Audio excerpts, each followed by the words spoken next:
கர்த்தருக்கு பிரியமானவர்களே, நம்முடைய வாழ்க்கையிலே கர்த்தர் நம்மளை எப்படி வழிநடத்துகிறார் என்று நாம் தொடர்ந்து இந்த போதனையில் நாம் கற்றுக்கொண்டு வருகிறோம். ஒவ்வொரு நாளும் நம்முடைய ஆண்டவர் நம்மை எப்படி வழிநடத்துகிறார் என்பதை நாம் பார்க்கும் பொழுது நம்முடைய உள்ளம், நம்முடைய குடும்ப வாழ்க்கை இதெல்லாம் மகிழ்ச்சியாகவே இருக்கும். அதுதான் நாம் தொடர்ந்து பார்க்கணும். கர்த்தர் எப்படி வழிநடத்துகிறார்? நீங்கள் சில நேரத்தில் குடும்பங்களை நீங்கள் வழிநடத்தலாம். சில நேரத்தில் குடும்பங்கள், அதாவது உங்களுடைய வருமானத்தை வச்சு நீங்கள் வழி நடத்துன்னு வச்சாங்களா, என்னால் ஏண்ட உதவிகளை நீங்கள் செய்வீங்க. உங்களால் ஏண்ட உதவிகளை அந்த குடும்பத்தை நீங்கள் செய்வீங்கன்னு வச்சுங்களேன். ஆனாலும் பாருங்கள், கர்த்தர் வந்து அந்த குடும்பத்தைக்குள்ளே இருந்து அவருடைய ஐஸ்வர்யத்தினால் அதை வழிநடத்துகிற விதம். ஏனென்றால் நாம் தேவனுக்கு ஒப்புக் கொடுக்கும்போது நம்முடைய வாழ்க்கையிலே என்ன நடக்கிறது என்றால், வாழ்க்கை சிறப்பாக போக ஆரம்பிக்கிறது. எத்தனை சூழ்நிலைகள் வந்தாலும், தவறான சூழ்நிலைகள் ஏதாவது வந்தாலும் அதையெல்லாம் தேவன் நிர்மூலமாக்கி உங்களுடைய வாழ்க்கை சிறப்பாக இருக்க வேண்டும் என்றதால் அவருடைய விருப்பமும் சித்தமும் இப்படித்தான் அவர் உங்களை வழிநடத்துகிறார். வழிநடத்துகிறதை நாம் அறிந்து கொள்வது இந்த போதனையில் மிக முக்கியமாக இருக்கிறது. இதை நாம் ஒவ்வொரு நாளும் அறிய வேண்டும். தேவன் கர்த்தர் எப்படி வழி நடத்துகிறார் பார்ப்போம். இன்று அவருடைய வார்த்தை, கர்த்தர் தம்மை நினைத்திருக்கிறார். கர்த்தர் நம்மை நினைத்திருக்கிறார். நம்மை பாருங்க, அவர் நம்மை அறிந்திருக்கிறார், நினைத்திருக்கிறார். தம்மை ஒவ்வொரு நாளும் அவர் நம்மை கொண்டு இவனுக்கு என்ன தேவை, இவன் என்ன தாளந்தை இவன் வெளிக்கொண்டு வருகிறான், அப்போ இவனுடைய அவன் நினைக்குவதற்கு மேலாக இவனுக்கு நான் கொடுக்க போகிறேன் என்று சொல்லி தேவன் அறிந்திருக்கிறார். பாருங்கள் எப்படி வழி நடத்துகிறார் பாருங்கள்.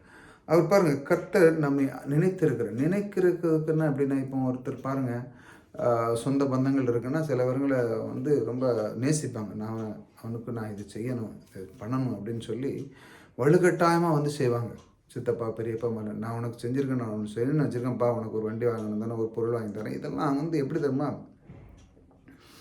அன்பினால் வருகிறது. அதே போல தான் நம் தேவன் அன்பாக நம் உள்ளத்தில் இருக்கிறார். அதனால் அவர் வழிநடத்துகிற விதத்தை பாருங்கள். நம்மை நினைத்திருக்கிறார். நினைக்கும் பொழுது நம்முடைய வாழ்க்கை என்ன நடக்கிறது என்றால் சந்தோஷமாக இருக்கும். கர்த்தரே நம்மை நினைக்கிறார்.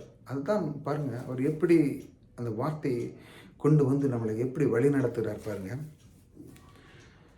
இஸ்ரவேலின் குடும்பத்தாரை ஆசீர்வதிப்பார். அவர் ஆரோன் குடும்பத்தாரையும் ஆசீர்வதிப்பார். அதாவது இஸ்ரேல் மக்கள் மற்றவங்கெல்லாம் எப்படி அந்த ஆதியம் நீங்கள் பார்த்தது போல இந்த மாதிரி தேவன் ஆசீர்வதிப்பார் என்று சொல்கிறார். அவர் வந்து நம்முடைய குடும்பத்தை ஆசீர்வதிக்கும் பொழுது நம்முடைய உள்ளம் எப்படி இருக்குது பாருங்கள்.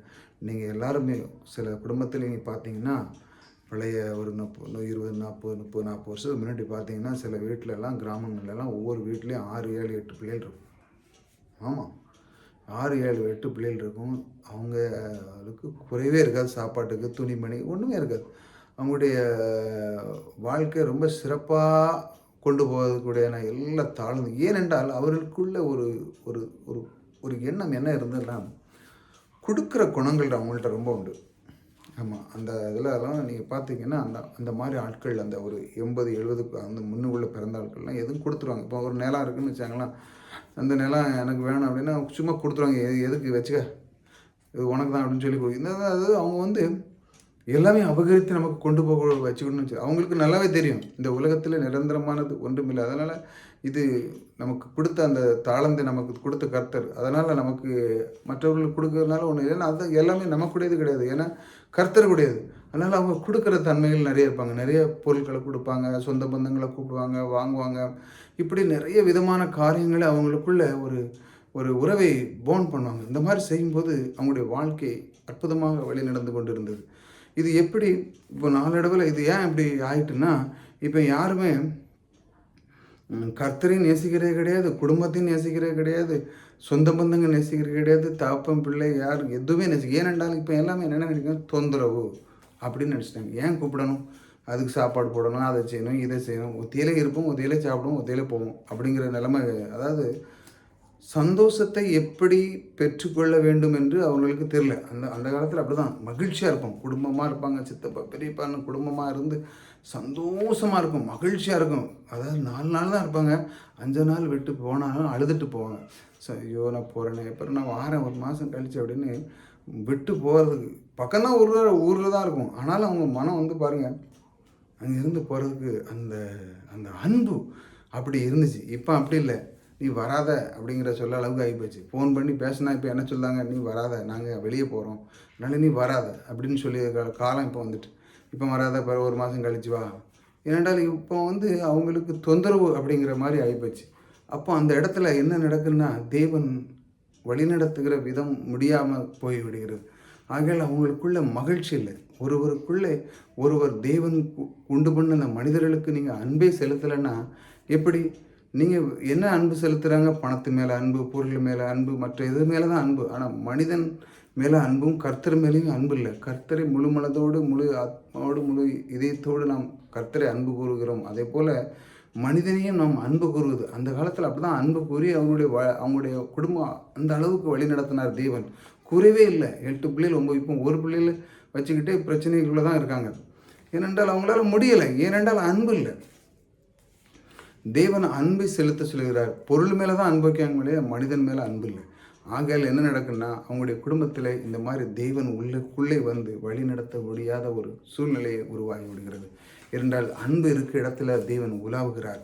அன்பு, தேவனுடைய வார்த்தை, இதெல்லாம் ஒரு மனிதன் பற்றும் கொள்ளும் பொழுது உறவை அவன் கையாளுகிறான். உறவுக்குள்ளே அவன் இருக்கிறான். உறவை அவன் சரியாக கொண்டு செல்கிறான்.